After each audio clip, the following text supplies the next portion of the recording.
Aholi orasida kitobxonlikni targ'ib etish, mutolaa madaniyatini shakllantirish maqsadida Adliya vazirligi tomonidan o'tkazilayotgan Ziyo ulash ijtimoiy loyihasi doirasida davlat xizmatlari markazlarida kutubxona burchaklari tashkil etildi. Kutubxona fondi o'zbek va jahon adabiyotining durdona asarlari bilan boyitildi. Galdagi lavhamiz shu haqda.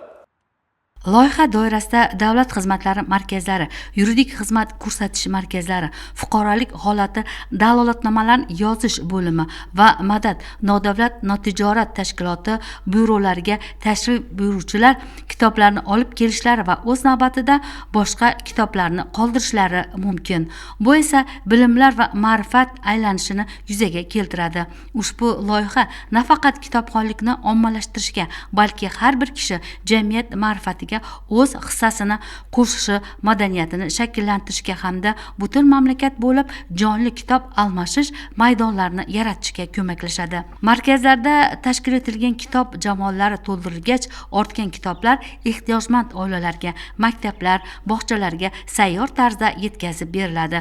Shuningdek, fuqarolik holati dalolatnomalarni yozish bo'limlarida nikohni qayd etgan yosh oilalarga taqdim etiladi. Bu loyihada elimiz suygan ijodkor va san'at ahlining faolligi, targ'ibot tadbirlarining ommalashishiga ko'mak beradi.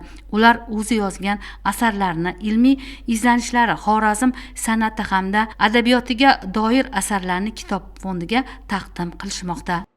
Ziyo aslida bu nur degani, quyosh degani, taft olov degani. Buni bizga bevosita mana samodan yig'ilayotgan quyosh nurlari tarqatayotgan bo'lsa, bizga chor atrofga.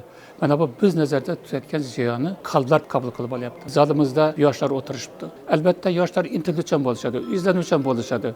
Bularning bari men o'ylaymanki, o'tkazilayotgan tadbir beis ketmaydi. Butun ommaning qalbiga yetib kelayotgan ziyo nurlari ularning ham qalbiga yetib boradi va mana shu yuksak ma'rifatdan elimizning, yurtimizda, insoniyat qalbida mavjud bo'lgan ma'rifat namunalaridan, ma'naviyat namunalaridan, madaniyat namunalaridan qolaversa mana shu adabiyotdan, kitoblardan bahramand bo'lishadi. Bu loyihada ilgari surilgan g'oya oddiy: kitobni o'qib bo'lgach boshqaga bering. Kitoblar javonda chang bosib yotgandan ko'ra odamlarga foyda keltirgani ma'qul. Kitoblaringizni eng yaqin davlat xizmatlari markazi yoki boshqa adliya organlariga topshiring. Ehtimol aynan sizning kitobingiz kimnidir yangi yutuqlariga ilhomlantirishi mumkin. Siz ham kitob va u orqali ziyo ulashing.